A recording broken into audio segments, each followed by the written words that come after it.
The Sufi Message of Hazrat Inayat Khan, Volume 2, The Mysticism of Sound, Centennial Edition. Rhythm. Motion is the significance of life, and the law of motion is rhythm. Rhythm is life disguised in motion, and in its every guise it seems to attract the attention of human beings. From a child who is pleased with the moving of a rattle and is soothed by the swing of its cradle, to a grown person whose every game, sport, and enjoyment has rhythm disguised in it in some way or another, whether it is a game of tennis, cricket, or golf, as well as boxing and wrestling. Again, in the intellectual amusements, both poetry and music, vocal or instrumental, have rhythm as their very spirit and life. There is a saying in Sanskrit that tone is the mother of nature, but that rhythm is its father. An infant, once given the habit of a regular time for its food, demands food at that time, although it has no idea of time. This is accounted for by the fact that the very nature of life is rhythm. The infant begins its life on earth by moving its arms and legs, thus showing the rhythm of its nature, and illustrating the philosophy which teaches that rhythm is the sign of life. The inclination to dance shown by everyone illustrates also that innate nature of beauty which chooses rhythm for its expression. Rhythm produces an ecstasy which is inexplicable and incomparable with any other source of intoxication. This is why the dance has been the most fascinating pastime of all people, both civilized and savage, and has delighted alike saint and sinner. The races which show a tendency for strong, accentuated rhythm must be vigorous by nature. Ragtime, which is so popular in these days, has come from the Negroes, and the syncopation in the secret of its charm and in the natural expression of their racial rhythm. The rhythm of ragtime arouses a kind of life among performers and audience alike, and it is the love of this life that has given such popularity to the jazz band. The dances among many wild tribes in different parts of the world show a most pronounced rhythm, which proves that rhythm is not a culture, but is natural. Among Europeans, the Spanish, the Poles, Hungarians, and Russians show the greatest tendency towards rhythm. The secret of the success of the Russian ballet and the Spanish dance lies in their exquisite rhythm.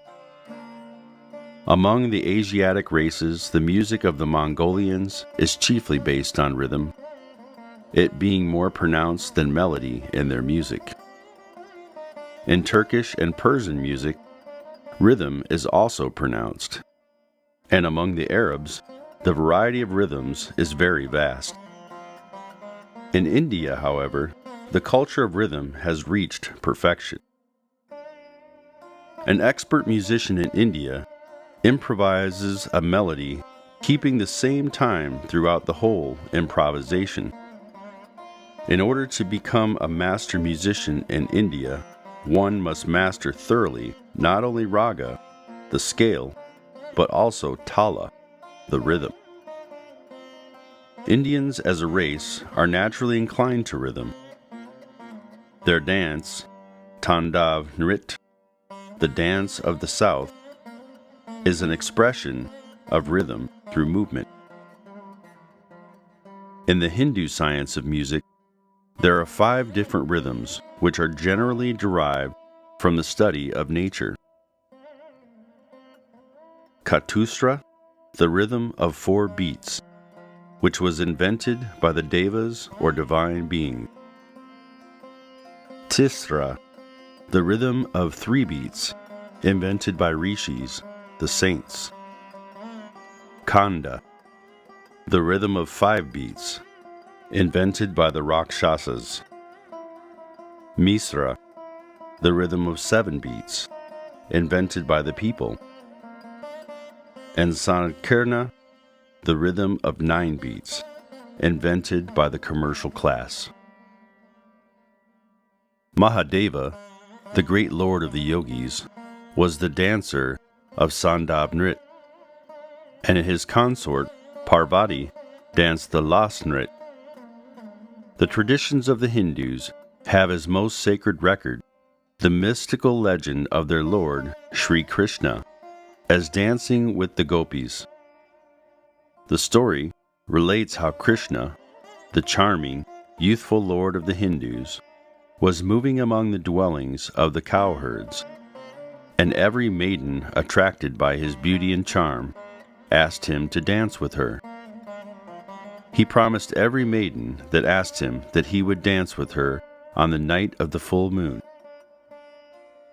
On the night of the full moon there assembled 1,600 gopis, and the miracle of Krishna was performed, when he appeared as a separate Krishna to each gopi, and all of them danced with their beloved Lord at one and the same time. There is a tradition in Islam where music, dancing, and all amusements and light occupations are strictly prohibited. But on one occasion, it being a holiday, the Prophet called his wife, Aisha, to look at the dance and listen to the music of some street musicians. In the meantime, his great Caliph happened to come by and was shocked at seeing the Prophet, who had prohibited such things himself, permitting music in front of his house. When he stopped the music of the street players, pointing out to them that this was the house of the Prophet Muhammad, requested that they might continue, saying that it was a holiday, and there is no heart that does not move with the motion of rhythm. In the traditions of the Sufis, rags, the sacred dance of spiritual ecstasy, which even now is prevalent among the Sufis of the East, is traced from the time when contemplation upon the Creator impressed the wonderful reality of his vision so deeply on the heart of Jalaluddin Rumi that he became entirely absorbed in the whole and single immanence of nature. And he took a rhythmic turn which caused the skirt of his garment to form a circle, and the movements of his hand and neck made a circle. And it is the memory of this moment of vision that is celebrated in the dance of the dervishes. Even in the lower creation among beasts and birds, their joy is always expressed in dance. A bird like the peacock, when conscious of its beauty and of the beauty of the forest around it, expresses joy in dance. Dance arouses passion and emotion in all living creatures. In the East, and especially in India, where the life of people for centuries has been based on psychological principles, in the royal processions of the durbars and bearing of the drums is taken as the means of making an impression of kingly grandeur upon the minds of people. And the same beating of drums takes place at weddings, ceremonies, and at the services in the temple. Sufis, in order to awaken that emotional nature which is generally asleep in human beings, have a rhythmic practice which sets the whole mechanism of the body and mind to rhythm. There exists in all people, either consciously or unconsciously, a tendency towards rhythm. Among European nations, the expression of pleasure is shown by the clapping of hands, and a farewell sign is made by the waving of the hand, which makes rhythm. All labor and toil, however hard and difficult, is made easy by the power of rhythm in some way or another. This idea opens to the thinker a still deeper scope for the study of life. Rhythm, in its very guise, may be called game, play, amusement, poetry, music, or dance, is the very nature of one's whole constitution. When the entire mechanism of the body is working in a rhythm, the beat of the pulse, of the heart, of the head, the circulation of the blood, hunger and thirst, all show rhythm, and it is the breaking of rhythm that is called disease. When the child is crying and the mother does not know what ails it, she holds it in her arms and pats it on the back. This sets the circulation of the blood, the pulsations, and the whole mechanism of the body to rhythm. In other words, it sets the body in order and soothes the child. The nursery rhyme patty cake, which is known all the world over in some form or another, cures a child of fretfulness by setting its whole being to rhythm. Therefore, physicians depend more upon the examination of the pulse than on anything else in discovering the true nature of disease. Together with the examination of the beat of the heart and the movement of the lungs in the chest and back. Rhythm plays a most important part, not only in the body, but in the mind also. The change from joy to sorrow, the rising and falling of thoughts, and the whole working of the mind show rhythm. And all confusion and despair seem to be accounted for by the lack of rhythm in mind. In the ancient times, healers in the East, and especially those in India, when healing a patient of any complaint of a psychological character known either as an obsession or an effect of magic, excited the emotional nature of the patient by the emphatic rhythm of their drum and song, and at the same time making the patient swing the head up and down to the time of the music. This aroused the patient's emotions and prompted the patient to tell the secret of the complaint, which hitherto had been hidden under the cover of fear, convention, and forms of society. The patient confessed everything to the healer under the spell produced by the rhythm, and the healer was enabled to discover the source of the malady. The words thoughtful and thoughtless signify a rhythmic or unrhythmic state of the mind and balance, which is the only upholding power in life, is kept by rhythm. Respiration, which keeps mind and body connected, and which links the mind and soul, consists in keeping rhythm every moment when awake or asleep. Inhaling and exhaling may be likened to the moving and swinging of the pendulum of a clock. As all strength and energy is maintained by breath, and as breath is the sign of life and its nature is to flow alternately on the right and left side, all this proves rhythm to be the greatest significance of life. As rhythm is innate in humanity and maintains health, so upon rhythm depends all affairs in life. Success, failure, right acts, and wrong acts are all accounted for in some way or other by the change of rhythm.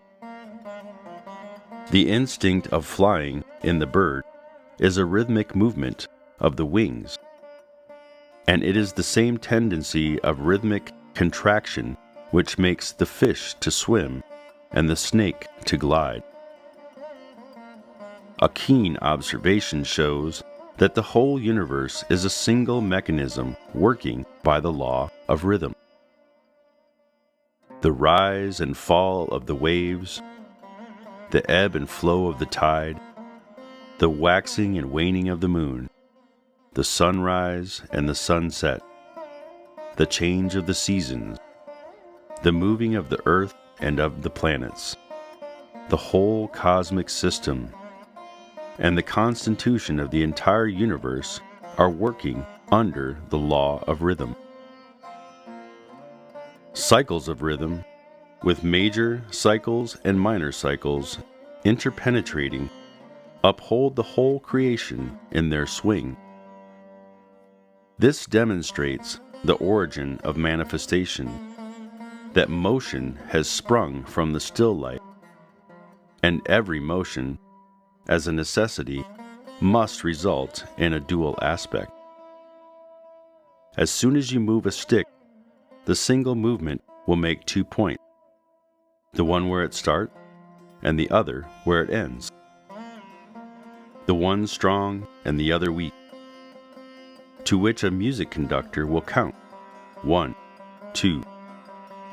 1, 2 has a strong accent and a weak accent, one motion with 2 effects, each distinct and different from the other. It is this mystery that lies hidden under the dual aspects in all phases and forms of life, and the reason, cause, and significance of all life is found in rhythm.